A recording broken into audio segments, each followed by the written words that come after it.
ధన్యవాదాలు అధ్యక్ష. అధ్యక్ష, ఇబ్రాహీంపట్నంలో ఉన్నటువంటి ప్రభుత్వ హాస్పిటల్ అధ్యక్ష, గడిచిన ప్రభుత్వంలో మహిళలను కుటుంబ నియంత్రణ ఆపరేషన్లను కింద నేల మీద పడుకోబెట్టి ఆపరేషన్లు చేసినటువంటి దుస్థితి ఇబ్రాహీంపట్నంలో ఉండే అధ్యక్ష. నేను మంత్రి గారి దృష్టికి తీసుకెళ్ళిన ఈ పరిస్థితిని మార్చకపోతే చాలా ఇబ్బందిగా ఉంది. అక్కడ మనమే అక్కడ పోయినాం. అప్పుడు ఉన్నటువంటి ప్రభుత్వం చేయలేదు, ఇప్పుడు చేయాలని మంత్రి గారికి చెప్పినప్పుడు మరి నిధులు మరి ఉన్నాయో లేదో నాకు తెలియదు, టైం పడుతుందని చెప్పిండు.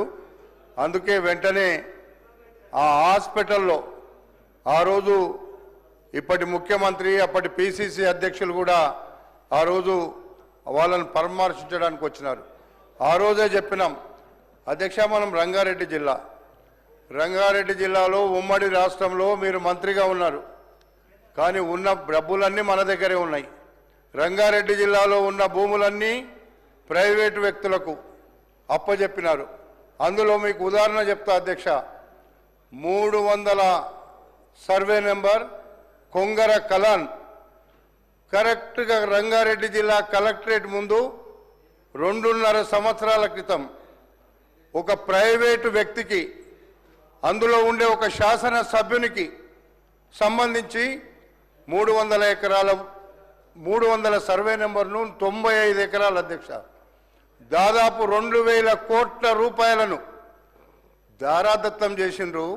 కానీ రంగారెడ్డి జిల్లా దీపం కింద చీకటిలాగా వచ్చే డబ్బంతా రంగారెడ్డి జిల్లాలోనే వస్తుంది, కానీ రంగారెడ్డి జిల్లాకు అన్యాయం జరుగుతుంది. ఆ రోజున్న మంత్రులు మాట్లాడలేదు. ఆ రోజు 3 మంత్రులు ఉన్నారు రంగారెడ్డి జిల్లాలో, ఒక్కరోజు కూడా మాట్లాడకుండా జిల్లా భూములు అమ్ముతుంటే అడగలేదు, జిల్లాలో ఉండేటువంటి అభివృద్ధిని అడగలేదు. కానీ ఈ రోజున్న అధ్యక్ష, మీరు అక్కడ అధ్యక్ష స్థానంలో ఉన్నారు, మేము శాసన సభ్యులుగా ఉన్నాము. ఉన్నటువంటి ఎవరైతే ఇల్లీగల్గా ఇచ్చిన భూములు ఉన్నాయో మీకు ఒక లిస్టు పంపిస్తా అధ్యక్ష. వాని ద్వారా రంగారెడ్డి జిల్లాలో ఉండేటువంటి భూములను కబ్జా పెట్టినటువంటి, అమ్ముకున్నటువంటి, ప్రభుత్వ భూములను దారాదత్తం చేసినటువంటి భూములన్నీ తీసుకోండి. కావాలంటే ఆ డబ్బుతో కనీసం జిల్లా మీకు తెలుసు అధ్యక్ష, తాండూరులో, ఇబ్రాహీంపట్నంలో, మీ నియోజకవర్గంలో, అదేవిధంగా పరిగిలో ఎంత అధ్వానంగా ఈరోజు పేదరికం ఉందో, కానీ మన జిల్లాలో ఉండేటువంటి సంపదను కనీసం మనలకు అభివృద్ధి చేయడానికి నోచుకోలేదు అధ్యక్ష. కనీసం మీరు ఇప్పుడైనా సరే, రెవెన్యూ మంత్రి గారు ఇక్కడే ఉన్నారు, నేను చాలా సందర్భాల్లో చెప్తున్నా, మీరు రంగారెడ్డి జిల్లాలో అన్యాకృతమైనటువంటి భూములన్నిటినీ మీరు సర్వే నెంబర్ 22/A ఏమేమి ఉండనో ఆ రోజు అన్ని భూములను మీరు రివ్యూ చేయండి. రివ్యూ చేసి మాకు రంగారెడ్డి జిల్లాలో అన్యాకృతమైనటువంటి భూముల ద్వారా రంగారెడ్డి జిల్లాను అభివృద్ధి చేస్తూనే మిగతా భూములకు కూడా మీరు అభివృద్ధి చేస్తే మాకేం అబ్జెక్షన్ లేదు. ఎందుకంటే ఉన్న డబ్బులన్నీ తీసుకెళ్లి రంగారెడ్డిలోకి వెళ్ళి వేరే కాన్స్టిట్యున్సీలలో గతంలో పెట్టుకున్నారు అధ్యక్ష, మారుమూల గ్రామాల్లో పెట్టారు అధ్యక్ష, కానీ రంగారెడ్డి జిల్లాలో మాత్రం పెట్టలేదు. ఈరోజు వచ్చే ఆదాయం ఎక్కడొస్తుంది? రంగారెడ్డి జిల్లాలో వస్తుంది. మీరేమో అక్కడ కూర్చొని అడగలేని పరిస్థితులు ఉన్నారు. మేమేమో అడగాలంటే మాకు మీరు అవకాశం ఇస్తలేరు. ఈరోజు ఇచ్చిండ్రు అధ్యక్ష, థ్యాంక్ యూ. ఎందుకంటే జిల్లాలో ఉండేటువంటి సమస్యలు చాలా ఉన్నాయి. కాబట్టి అభివృద్ధికి మారు పేరు రంగారెడ్డి జిల్లా అయినాకనే మిగతా జిల్లాలకు డబ్బులు ఇస్తే మేము సంతోషపడతాం. కానీ మా డబ్బులన్నీ తీసుకెళ్ళి కరీంనగర్లోనో లేకపోతే అప్పుడున్న మంత్రులు ఉన్న జాగాల్లో పెట్టుకున్నారు. ఇప్పుడు కూడా అది జరగొద్దు, ఎందుకంటే ఇక్కడ మంత్రే లేడు, ఎవరు అడిగే పరిస్థితి లేదు. కాబట్టి అరే జర వెయిట్ చేయండి, వస్తుంది అది కూడా. అవి వచ్చినాక మొత్తం రంగారెడ్డికి వచ్చినాక అవి కూడా బయటకు వస్తాయి కదా. అందుకే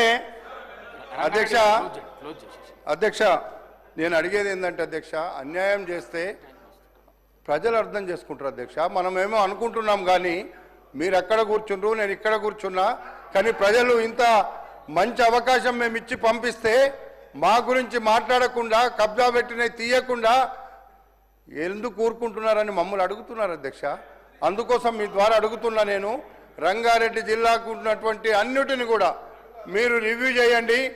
ఎవరు ఎక్కడ తీసుకున్నా, ప్రభుత్వ భూములను ఎక్కడ కబ్జాలు చేసినా అన్నిటిని రివ్యూ చేసి ప్రభుత్వానికి ఉంటే ప్రభుత్వం దగ్గర ఉండాలి, లేదా ప్రజలకు పంచిపెట్టాలి.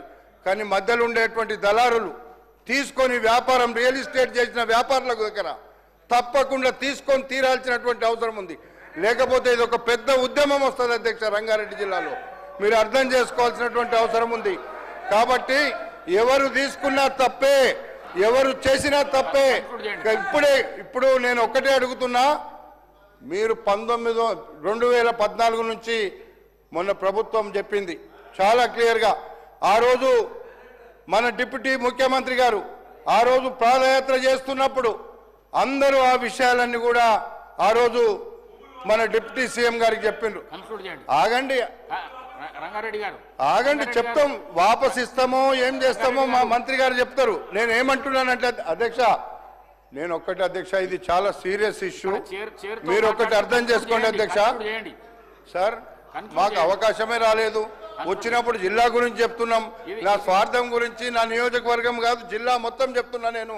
అందుకోసం నేను ఒక్కటే అడుగుతున్నా అధ్యక్ష, రంగారెడ్డి జిల్లాలో అభివృద్ధి చేసి మీరు రంగారెడ్డి జిల్లాకు అన్యాకృతమైనటువంటి భూములను మీరు రివ్యూ చేపించి అక్కడ ఉండేటువంటి ఒక్కొక్క సర్వే నెంబర్ను పక్కకు పెట్టుకొని ఆ రోజు మన డిప్యూటీ సీఎం గారు ఆ రోజు చెప్పింది కూడా మీరు అన్నిటి మీద రివ్యూ చేయండి. రివ్యూ చేసి తప్పకుండా అక్కడ జరిగినటువంటి అన్యాయాన్ని అరికట్టమని చెప్పి ఈ సందర్భంగా మనవి చేస్తున్నా. అదేవిధంగా మాకు ఇంకొక ఇష్యూ ఉంది అధ్యక్ష, తురుకయంజాల్ చెరువు అధ్యక్ష. ఒకటి 600 ఎకరాలు ఉంది అధ్యక్ష. నడి రోడ్లకెళ్ళి మట్టి ఓపించి రియల్ ఎస్టేట్ సెంటర్ రోడ్ వేసిన అధ్యక్ష.